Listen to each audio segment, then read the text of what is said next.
ಎಲ್ಲರಿಗೂ ನಮಸ್ತೆ ಫ್ರೆಂಡ್ಸ್. ಇಂದಿನ ಪ್ರಚಲಿತ ವಿದ್ಯಮಾನಗಳ ಮಾಹಿತಿಯನ್ನು ಈ ವಿಡಿಯೋದಲ್ಲಿ ನೋಡುವ. ಮೊದಲನೆಯ ಪ್ರಶ್ನೆ, ಇತ್ತೀಚೆಗೆ ಯಾವ ರಾಜ್ಯ ಸರ್ಕಾರವು ಮಹಿಳೆಯರಿಗೆ ರಾತ್ರಿ ಪಾಳಿನಲ್ಲಿ ಅಥವಾ ನೈಟ್ ಶಿಫ್ಟ್ನ ಕೆಲಸ ಮಾಡಲು ಅನುಮತಿ ನೀಡುವ ಮತ್ತು ಓವರ್ ಟೈಮ್ ಮಿತಿಯನ್ನು ಹೆಚ್ಚಿಸುವ ಅಂಗಡಿಗಳು ಮತ್ತು ಸಂಸ್ಥೆಗಳ ತಿದ್ದುಪಡಿ ವಿಧೇಯಕ 2026 ಅಂಗೀಕರಿಸಿದೆ? ಉತ್ತರ ಆಪ್ಷನ್ ಬಿ ಆಗಿರುತ್ತದೆ, ಗುಜರಾತ್ ರಾಜ್ಯ ಸರ್ಕಾರ. ಗುಜರಾತ್ ರಾಜ್ಯ ಸರ್ಕಾರ ಇತ್ತೀಚೆಗೆ ತನ್ನ ಬಜೆಟ್ನಲ್ಲಿ ಈ ಒಂದು ನಿಯಮವನ್ನು ಅಥವಾ ಈ ಒಂದು ವಿಧೇಯಕವನ್ನು ಜಾರಿಗೆ ತಂದಿದೆ. ಇಲ್ಲಿ ಅಂಗಡಿಗಳು ಮತ್ತು ಸಂಸ್ಥೆಗಳ ವಿಧೇಯಕ 2026 ಜಾರಿಗೆ ತಂದಿರುತ್ತದೆ. ಇದರಲ್ಲಿ ನೈಟ್ ಶಿಫ್ಟ್ನಲ್ಲಿ ಮಹಿಳೆಯರು ವರ್ಕ್ ಮಾಡಬಹುದಾಗಿರುತ್ತದೆ. ಈ ತಿದ್ದುಪಡಿಯಲ್ಲಿ ಪ್ರಮುಖ ಬದಲಾವಣೆಗಳು ಏನಾಗುತ್ತದೆ ಅಂದರೆ, ಮೇಯ್ನಾಗಿ ಮಹಿಳೆಯರು ರಾತ್ರಿ 9 ಗಂಟೆಯಿಂದ ಬೆಳಗ್ಗೆ 6 ಗಂಟೆಯವರೆಗೆ ಕೆಲಸ ಮಾಡುವ ಅವಕಾಶವನ್ನು ಇಲ್ಲಿ ಪಡೆದುಕೊಳ್ಳುತ್ತಾರೆ. ಹಾಗೆಯೇ ದೈನಂದಿನ ಕೆಲಸದ ಅವಧಿಯಲ್ಲಿ 9 ಗಂಟೆಯಿಂದ 10 ಗಂಟೆಗೆ ಹೆಚ್ಚಿಸಲಾಗಿದೆ. ಆದರೆ ಇಲ್ಲಿ ವಾರದ ಮಿತಿ 48 ಗಂಟೆಗಳೇ ಇರುತ್ತದೆ. ಹಾಗೆಯೇ ಓವರ್ ಟೈಮ್ ಮಾಡಬಹುದಾಗಿರುತ್ತದೆ. ಓವರ್ ಟೈಮ್ ಮಿತಿಯನ್ನು 125 ಗಂಟೆಗಳಿಂದ 144 ಗಂಟೆಗಳಿಗೆ ಏರಿಸಲಾಗಿದೆ. ಇದು 3 ತಿಂಗಳ ಅವಧಿಗೆ ಮಾತ್ರ. ಇಲ್ಲಿ ಓವರ್ ಟೈಮ್ಗೆ ಸಾಮಾನ್ಯ ವೇತನಕ್ಕಿಂತ 2ರಷ್ಟು ಹೆಚ್ಚಿನ ವೇತನವನ್ನು ನೀಡಬೇಕಾಗಿರುತ್ತದೆ. ಈ ಎಲ್ಲ ಬದಲಾವಣೆಗಳು ತಿದ್ದುಪಡಿಯ ಮೂಲಕ ಮಾಡಲಾಗುತ್ತದೆ. ಇಲ್ಲಿ 2026-27ನೇ ಸಾಲಿನ ಬಜೆಟನ್ನು ಗುಜರಾತ್ ಸರ್ಕಾರವು ಮಂಡಿಸಿರುತ್ತದೆ. ಇದು ಗುಜರಾತ್ ರಾಜ್ಯದ ಇತಿಹಾಸದಲ್ಲಿ ಅತಿ ದೊಡ್ಡ ಬಜೆಟ್ ಆಗಿದೆ. ಇಲ್ಲಿ ಕೃತಕ ಬುದ್ಧಿಮತ್ತೆ ಮತ್ತು ಒಲಿಂಪಿಕ್ಸ್ ತಯಾರಿಗೆ ಹೆಚ್ಚಿಗೆ ಒತ್ತು ನೀಡಲಾಗಿರುತ್ತದೆ. ಈ ಮಾಹಿತಿಯನ್ನು ನೆನಪಿಟ್ಟುಕೊಳ್ಳಿ. ಇದು ಒಂದು GK ಪಾಯಿಂಟ್ ಆಗಿರುತ್ತದೆ. ಭಾರತದ ಸಂವಿಧಾನದ ಆರ್ಟಿಕಲ್ 15 ಅಡಿಯಲ್ಲಿ ಮಹಿಳೆಯರಿಗೆ ವಿಶೇಷ ಸೌಲಭ್ಯವನ್ನು ನೀಡಲು ಸರ್ಕಾರಕ್ಕೆ ಅಧಿಕಾರವು ನೀಡುತ್ತದೆ. ಈ ಮಾಹಿತಿ ಇಲ್ಲಿ ನೆನಪಿಟ್ಟುಕೊಳ್ಳಿ. ಹಾಗೆಯೇ ನಮ್ಮ ಕರ್ನಾಟಕದಲ್ಲಿ 2020-21ರಲ್ಲಿ ಕಾರ್ಖಾನೆಗಳ ಕಾಯ್ದೆಗೆ ತಿದ್ದುಪಡಿ ತಂದು ಮಹಿಳೆಯರಿಗೆ ನೈಟ್ ಶಿಫ್ಟ್ನಲ್ಲಿ ಕೆಲಸ ಮಾಡುವ ಅವಕಾಶವನ್ನು ನೀಡಲಾಗಿರುತ್ತದೆ. ಈ ಎಲ್ಲ ಮಾಹಿತಿ ಗಮನಿಸಿ. ಮುಂದಿನ ಪ್ರಶ್ನೆಯನ್ನು ನೋಡುವ. 2026ರಲ್ಲಿ ನಡೆದ ಇಂಡಿಯಾ AI ಇಂಪ್ಯಾಕ್ಟ್ ಸಮ್ಮಿಟ್ ಸಂದರ್ಭದಲ್ಲಿ ಭಾರತವು ಕೇವಲ 24 ಗಂಟೆಗಳಲ್ಲಿ ಎಷ್ಟು AI ಜವಾಬ್ದಾರಿಯುತ ಪ್ರತಿಜ್ಞೆಗಳನ್ನು ಸಂಗ್ರಹಿಸಿ ಗಿನ್ನಿಸ್ ವಿಶ್ವ ದಾಖಲೆ ನಿರ್ಮಿಸಿದೆ? ಉತ್ತರ ಆಪ್ಷನ್ ಸಿ ಆಗಿರುತ್ತದೆ. 2.5 ಲಕ್ಷಕ್ಕೂ ಹೆಚ್ಚು ಪ್ರತಿಜ್ಞೆಗಳನ್ನು ಮಾಡುವ ಮೂಲಕ ಈ ಒಂದು ಸಾಧನೆಯನ್ನು ಮಾಡಿದೆ. ಇಂಡಿಯನ್ AI ಇಂಪ್ಯಾಕ್ಟ್ ಸಮ್ಮಿಟ್ನಲ್ಲಿ ಭಾರತ 24 ಗಂಟೆಗಳಲ್ಲಿ AI ಜವಾಬ್ದಾರಿಯುತ ಪ್ರತಿಜ್ಞೆಗಳು ಅಂದರೆ AI ಅನ್ನು ಜವಾಬ್ದಾರಿಯುತವಾಗಿ ನಾವು ಬಳಸುತ್ತೇವೆ ಎಂದು ಪ್ರತಿಜ್ಞೆ ಮಾಡುವುದಾಗಿರುತ್ತದೆ. ಇದನ್ನು ಮಾಡುವ ಮೂಲಕ ಗಿನ್ನಿಸ್ ವಿಶ್ವ ದಾಖಲೆಗೆ ನಿರ್ಮಿಸಿದ್ದಾರೆ. ಇಲ್ಲಿ ಈ 2.5 ಲಕ್ಷಕ್ಕೂ ಹೆಚ್ಚು ಅನ್ನುವ ಮಾಹಿತಿ, ಇದರ ನಿಖರವಾದ ಮಾಹಿತಿಯು 2,50,946 ಜನರು ಈ ಒಂದು ಪ್ರತಿಜ್ಞೆಯನ್ನು ಇಲ್ಲಿ ಮಾಡಿದ್ದಾರೆ.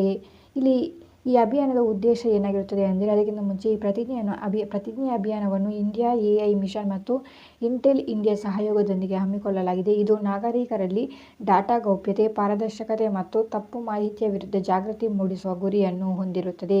ಈ ಮಾಹಿತಿಯಲ್ಲಿ ನೆನಪಿಟ್ಟುಕೊಳ್ಳಿ. ಹಾಗೆಯೇ ಈ ಸಂದರ್ಭದಲ್ಲಿ ಇಂಡಿಯಾ AI ಇಂಪ್ಯಾಕ್ಟ್ ಸಮ್ಮೇಳನದಲ್ಲಿ ಪ್ರಧಾನಿ ಮೋದಿಯವರು ಮಾನವ್ ಮಿಷನ್ ಅನ್ನು ಕೂಡ ಪ್ರಾರಂಭಿಸಿರುತ್ತಾರೆ. ಇದು AI ತಂತ್ರಜ್ಞಾನವನ್ನು ಮಾನವ ಕಲ್ಯಾಣಕ್ಕಾಗಿ ಬಳಸುವ ಒಂದು ಮಿಷನ್ ಆಗಿರುತ್ತದೆ. ಈ ಮಾಹಿತಿ ನೆನಪಿಟ್ಟುಕೊಳ್ಳಿ. ಮುಂದಿನ ಪ್ರಶ್ನೆಯನ್ನು ನೋಡುವ.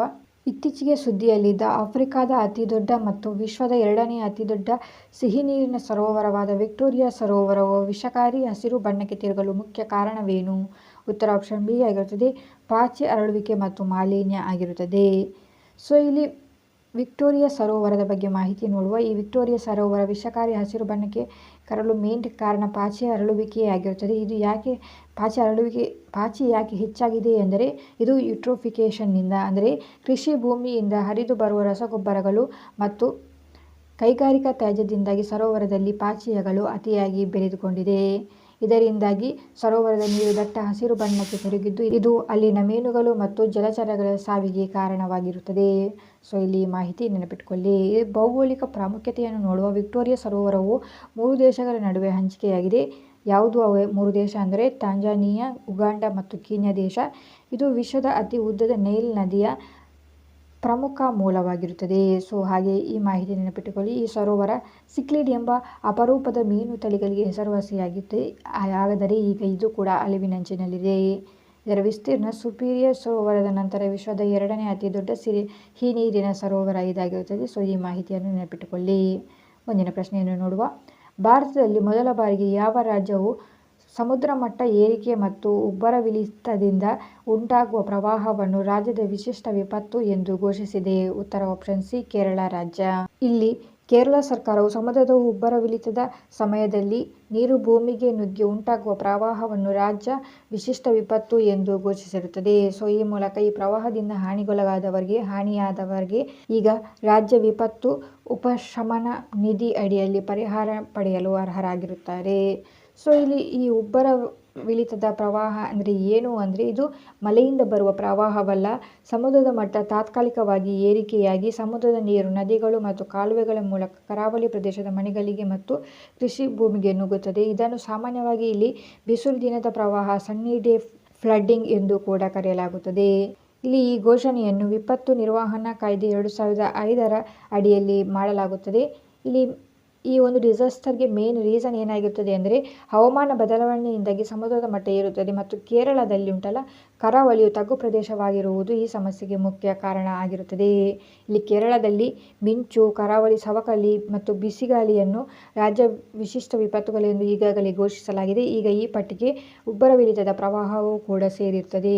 ಈ ಮಾಹಿತಿ ನೆನಪಿಟ್ಟುಕೊಳ್ಳಿ. ಮುಂದಿನ ಪ್ರಶ್ನೆ, ಪ್ರತಿ ವರ್ಷ ಫೆಬ್ರವರಿ 19ರಂದು ಛತ್ರಪತಿ ಶಿವಾಜಿ ಮಹಾರಾಜರ ಜನ್ಮದಿನವನ್ನು ಆಚರಿಸಲಾಗುತ್ತದೆ. ಈ ಮಾಹಿತಿ ನೆನಪಿಟ್ಟುಕೊಳ್ಳಿ. ಫೆಬ್ರವರಿ 19ರಂದು ಪ್ರತಿ ವರ್ಷ ಛತ್ರಪತಿ ಶಿವಾಜಿಯವರ ಜನ್ಮದಿನವನ್ನು ಆಚರಿಸಲಾಗುತ್ತದೆ. ಇಲ್ಲಿ ಇವರು 1674ರಲ್ಲಿ ಯಾವ ಕೋಟೆಯಲ್ಲಿ ಛತ್ರಪತಿ ಎಂಬ ಬಿರುದಿನೊಂದಿಗೆ ಪಟ್ಟಾಭಿಷೇಕವನ್ನು ಮಾಡಿಕೊಂಡರು? ಉತ್ತರವು ಆಪ್ಷನ್ ಬಿ ಆಗಿರುತ್ತದೆ, ರಾಯಗಢ ಕೋಟೆಯಲ್ಲಿ. 1674ರಲ್ಲಿ ರಾಯಗಢ ಕೋಟೆಯಲ್ಲಿ ಛತ್ರಪತಿ ಶಿವಾಜಿ ಎನ್ನುವ ಬಿರುದನ್ನು ನೀಡಲಾಯಿತು, ಪಟ್ಟಾಭಿಷೇಕ ಮಾಡಲಾಗಿರುತ್ತದೆ. ಇಲ್ಲಿ ಇವರ ಬಗ್ಗೆ ಹೆಚ್ಚಿನ ಮಾಹಿತಿಯನ್ನು ನೋಡುವ. ಛತ್ರಪತಿ ಶಿವಾಜಿ ಮಹಾರಾಜರು ಫೆಬ್ರವರಿ 19, 1630ರಂದು ಪುಣೆಯ ಶಿವನೇರಿ ಕೋಟೆಯಲ್ಲಿ ಜನಿಸಿದವರಾಗಿರುತ್ತಾರೆ. ಇವರು ಮುಘಲರು ಮತ್ತು ಬಿಜಾಪುರದ ಆದಿಲ್ ಶಾಹಿಗಳ ವಿರುದ್ಧ ಹೋರಾಡಿ ಹಿಂದೂ ಸ್ವರಾಜ್ಯವನ್ನು ಸ್ಥಾಪಿಸಿದರು. ಹಾಗೆಯೇ ಇವರು ಆಡಳಿತ, ನ್ಯಾಯ, ಶಿಸ್ತು ಮತ್ತು ಮಹಿಳೆಯರ ಮೇಲಿನ ಗೌರವಕ್ಕೆ ಹೆಸರುವಾಸಿಯಾಗಿದ್ದಾರೆ. ಹಾಗೆಯೇ ಇವರನ್ನು ನೌಕಾಪಡೆಯ ಪಿತಾಮಹ ಎಂದು ಕೂಡ ಕರೆಯಲಾಗುತ್ತದೆ. ಭಾರತೀಯ ನೌಕಾಪಡೆಯನ್ನು ಬಲಪಡಿಸಿದ ಮೊದಲ ಭಾರತೀಯ ರಾಜರಲ್ಲಿ ಇವರು ಪ್ರಮುಖರು. ಆದ್ದರಿಂದ ಇವರನ್ನು ಭಾರತೀಯ ನೌಕಾಪಡೆಯ ಪಿತಾಮಹ ಎಂದು ಕೂಡ ಕರೆಯಲಾಗುತ್ತದೆ. ಈ ಮಾಹಿತಿಯನ್ನು ನೆನಪಿಟ್ಟುಕೊಳ್ಳಿ. ಮುಂದಿನ ಪ್ರಶ್ನೆ, ವಿಶ್ವದ ಹಸಿವನ್ನು ನೀಗಿಸಲು ಭಾರತದ ಯಾವ ಸಂಸ್ಥೆಯು ವಿಶ್ವ ಆಹಾರ ಸಂಸ್ಥೆಯೊಂದಿಗೆ 5 ವರ್ಷಗಳ ಅವಧಿಗೆ 2 ಲಕ್ಷ ಮೆಟ್ರಿಕ್ ಟನ್ ಅಕ್ಕಿ ಪೂರೈಕೆ ಮಾಡುವ ಒಪ್ಪಂದಕ್ಕೆ ಸಹಿ ಹಾಕಿದೆ? ಉತ್ತರವು ಆಪ್ಷನ್ ಬಿ, ಭಾರತೀಯ ಆಹಾರ ನಿಗಮವು FCI WFPಯೊಂದಿಗೆ 5 ವರ್ಷಗಳ ಅವಧಿಗೆ 2 ಲಕ್ಷ ಮೆಟ್ರಿಕ್ ಟನ್ ಅಕ್ಕಿ ಪೂರೈಕೆ ಮಾಡುವ ಒಪ್ಪಂದಕ್ಕೆ ಸಹಿಯನ್ನು ಹಾಕಿರುತ್ತದೆ. ಇದು 2026ರಿಂದ 2031ರವರೆಗೆ 5 ವರ್ಷ ಆಗುತ್ತದೆ. ಇಲ್ಲಿ ಭಾರತೀಯ ಆಹಾರ ನಿಗಮ ಈ ಒಂದು ಒಪ್ಪಂದಕ್ಕೆ ಸಹಿಯನ್ನು ಹಾಕಿರುತ್ತದೆ.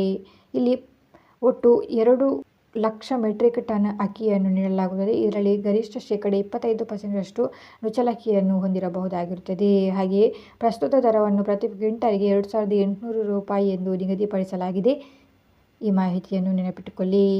FCI ಬಗ್ಗೆ ಮಾಹಿತಿ, ಭಾರತೀಯ ಆಹಾರ ನಿಗಮ ಇದರ ಬಗ್ಗೆ ಮಾಹಿತಿ. ಭಾರತೀಯ ಆಹಾರ ನಿಗಮವನ್ನು 1965ರಲ್ಲಿ ಸ್ಥಾಪಿಸಲಾಯಿತು.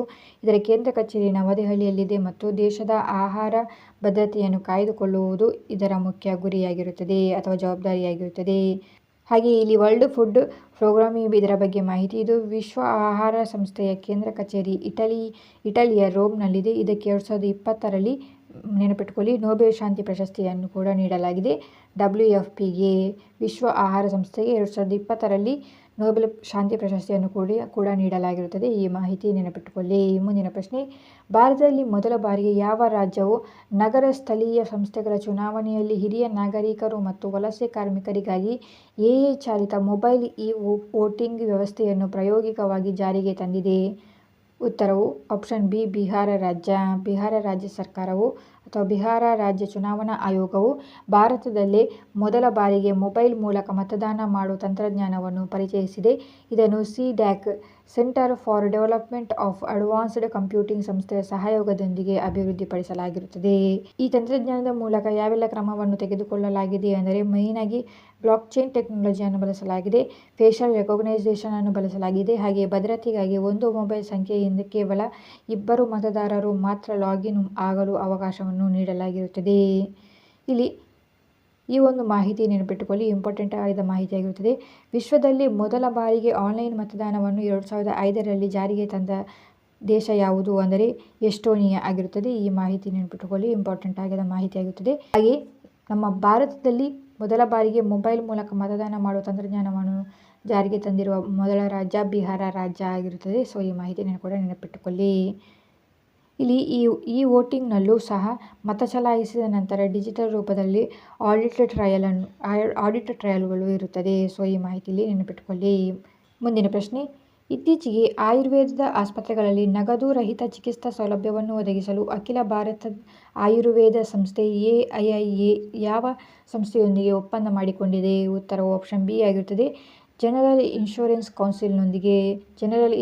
ಕೌನ್ಸಿಲ್ನೊಂದಿಗೆ ಅಖಿಲ ಭಾರತ ಆಯುರ್ವೇದ ಸಂಸ್ಥೆಯು ಒಪ್ಪಂದವನ್ನು ಮಾಡಿಕೊಂಡಿದೆ. ಈ ಒಪ್ಪಂದದ ಪ್ರಕಾರ ಆಯುರ್ವೇದದ ಆಸ್ಪತ್ರೆಗಳಲ್ಲಿ ನಗದು ರಹಿತ ಚಿಕಿತ್ಸಾ ಸೌಲಭ್ಯವನ್ನು ಒದಗಿಸಲಾಗುತ್ತದೆ.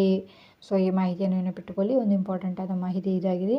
ಮುಂದಿನ ಪ್ರಶ್ನೆ, ಇತ್ತೀಚೆಗೆ ಭಾರತದ ಯಾವ ರಾಜ್ಯದಲ್ಲಿ ಲಿರಿಯೋಥೆಮಿಸ್ ಕೆರಳನಿಸ್ ಎಂಬ ಹೆಸರಿನ ಹೊಸ ಜಾತಿಯ ಡ್ರ್ಯಾಗನ್ ಫ್ಲೈ ಅನ್ನು ಪತ್ತೆಯಾಗಿದೆ? ಉತ್ತರವು ಆಪ್ಷನ್ ಬಿ ಆಗಿರುತ್ತದೆ. ಕೇರಳ ರಾಜ್ಯದಲ್ಲಿ ಪತ್ತೆಯಾಗಿರುತ್ತದೆ ಈ ಲಿರಿಯೋಥೆಮಿಸ್ ಕೆರಳನಿಸ್ ಎನ್ನುವ ಡ್ರ್ಯಾಗನ್ ಫ್ಲೈ. ಪಶ್ಚಿಮ ಘಟ್ಟಗಳ ಜೈವ ವೈವಿಧ್ಯದ ಭಾಗವಾಗಿರುವ ಕೇರಳ ಇಡುಕ್ಕಿ ಜಿಲ್ಲೆಯಲ್ಲಿ ಸಂಶೋಧಕರು ಹೊಸ ಜಾತಿಯ ಡ್ರ್ಯಾಗನ್ ಫ್ಲೈ ಅನ್ನು ಪತ್ತೆ ಹಚ್ಚಿದ್ದಾರೆ. ಇದಕ್ಕೆ ಈ ರಾಜ್ಯದ ಗೌರವಾರ್ಥವಾಗಿ ಲಿರಿಯೋಥೆಮಿಸ್ ಕೆರಳನಿಸ್ ಎನ್ನುವ ಹೆಸರನ್ನು ಇಡಲಾಗಿದೆ. ಇದು ಕೇರಳದ ಪೆರಿಯಾರ್ ಹುಲಿ ಸಂರಕ್ಷಿತ ಪ್ರದೇಶದ ಸಮೀಪದ ಅರಣ್ಯ ಭಾಗದಲ್ಲಿ ಮೊದಲು ಗುರುತಿಸಲಾಯಿತು. ಸೊ ಈ ಸಂಶೋಧನೆಯನ್ನು ಮಹಾತ್ಮ ಗಾಂಧಿ ವಿಶ್ವವಿದ್ಯಾಲಯ ಮತ್ತು ಇತರ ಕೆಲವು ಸಂಶೋಧನಾ ಸಂಸ್ಥೆಗಳು ವಿಜ್ಞಾನಿಗಳ ತಂಡ ನಡೆಸಿದೆ. ಸೊ ಈ ಮಾಹಿತಿಯಲ್ಲಿ ನೆನಪಿಟ್ಟುಕೊಳ್ಳಿ. ಇದಾಗಿತ್ತು ಇವತ್ತಿನ ಪ್ರಚಲಿತ ವಿದ್ಯಮಾನಗಳು. ಪ್ರತಿದಿನದ ಪ್ರಚಲಿತ ವಿದ್ಯಮಾನಗಳಿಗಾಗಿ ನಮ್ಮ ಚಾನಲನ್ನು ಸಬ್ಸ್ಕ್ರೈಬ್ ಮಾಡಿಕೊಳ್ಳಿ. ಹಾಗೆಯೇ ಈ ವಿಡಿಯೋ ನಿಮಗೆ ಇನ್ಫಾರ್ಮೇಟಿವ್ ಆಗಿದ್ದರೆ ಲೈಕ್ ಮಾಡಿ. Thank you.